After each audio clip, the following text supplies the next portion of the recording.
If you can't solve these questions, there's an about 0% chance that you're getting a 1600 on the SAT. So follow along and let's learn something.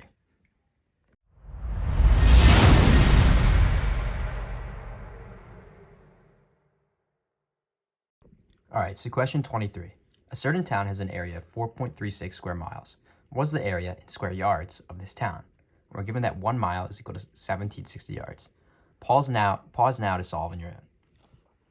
Okay, so basically we want to convert square miles to square yards here, and we're just multiplying that by 4.36 because we have 4.36 square miles. So now let's convert. So we have 1 mile is equal to 1760 yards. So to get square miles and square yards, we just square each side.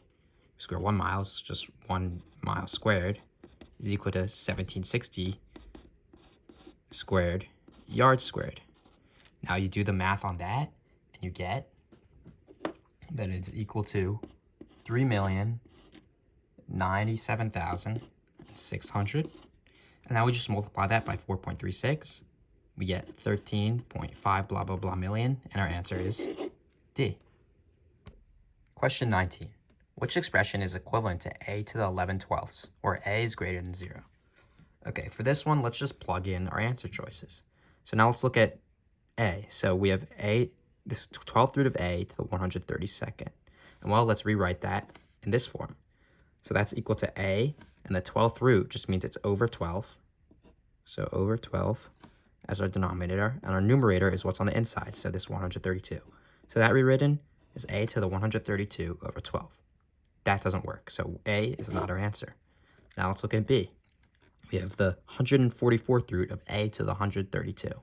So it's a to the denominator is 144. So a to the blank over 144. And the numerator is this 132 on the inside. So we have a to the 132 over 144. And we can simplify this. So let's divide the top and bottom by 12. So we divide it by 12 over 12. We get a to the 11/12. And look at that. That's equivalent to this. So that means B is going to be our answer. Question 17. Each year, the value of an investment increases by 0.49% of its value the previous year. Which of the following functions best models how the value of the investment changes over time? Okay, so we're given that the investment increases by 0.49% each year. And an increase is really that 100% or 1 followed by your increase. And our increase is just 0.49%, which is really just 0.0049 because a percent is 1 in 100, and a point of a percent, well, that goes right here. So our increase is just a multiplier of 1.0049, and it increases that much each year. So if it increases each year, let's just put this to the power of x, because you'll add another multiplier of 1.0049 to the x years, right? Makes sense. Now, what does this function look like? This looks increasing exponential because it's not going down and it's exponential. So that means our answer is going to be C. Question 27.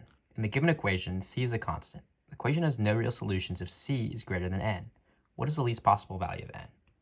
All right, so to solve this, you need to know one thing, and that is the equation b squared minus 4ac is less than 0. Because what does this mean? Well, for all quadratic equations, like this one, this is a quadratic equation. If b squared minus 4ac is less than 0, then there are no real solutions. All right, so that applies here. We're trying to solve this. So our b squared in a quadratic equation, or our b, can be found by being the coefficient of our x. So here our b is negative 34. So let's plug this in.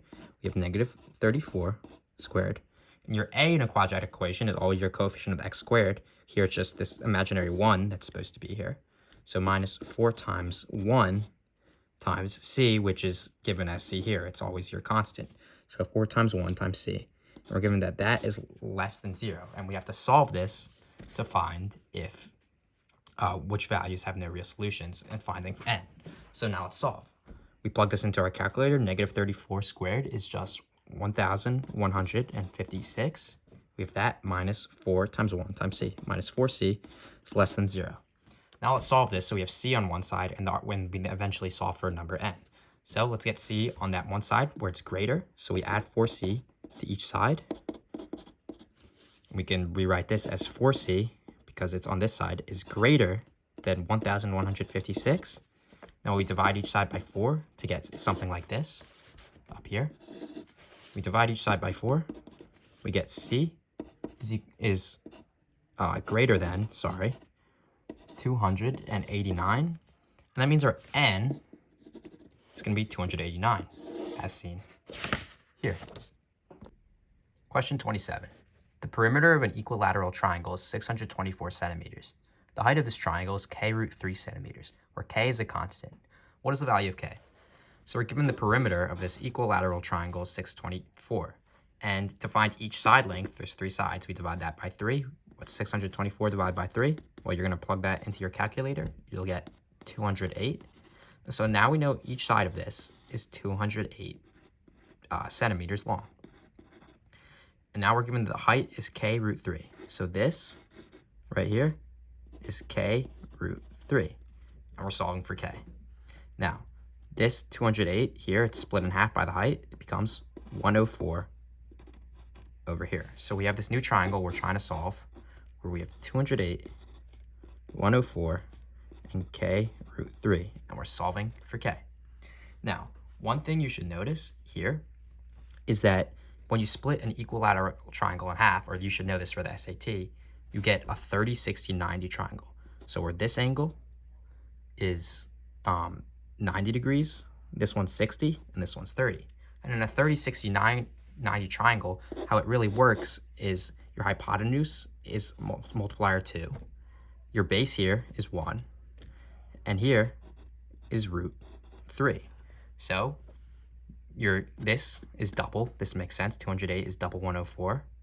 And now this is our number times root 3. So it's actually 104 times root 3. And that's our answer, 104. Question 23. What is the diameter of the circle in the xy plane with equation x minus 5 squared plus y minus 3 squared is equal to 16? Now, this might not be the hardest question, but you need to know how to solve it because it usually always comes up, something looking like this.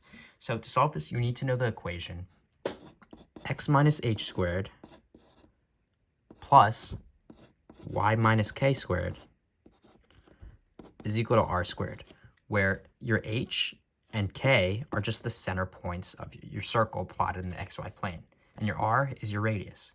And we know that diameter is equal to 2 times radius. And we're given that our r squared here, since this is the same form of equation, is 16. So we have r squared is equal to 16. To solve the diameter, well, we're going to need r on its own. So we have to cancel this squared by taking the square root of each side. We get r is equal to the square root of 16, which is just 4. And that means our answer is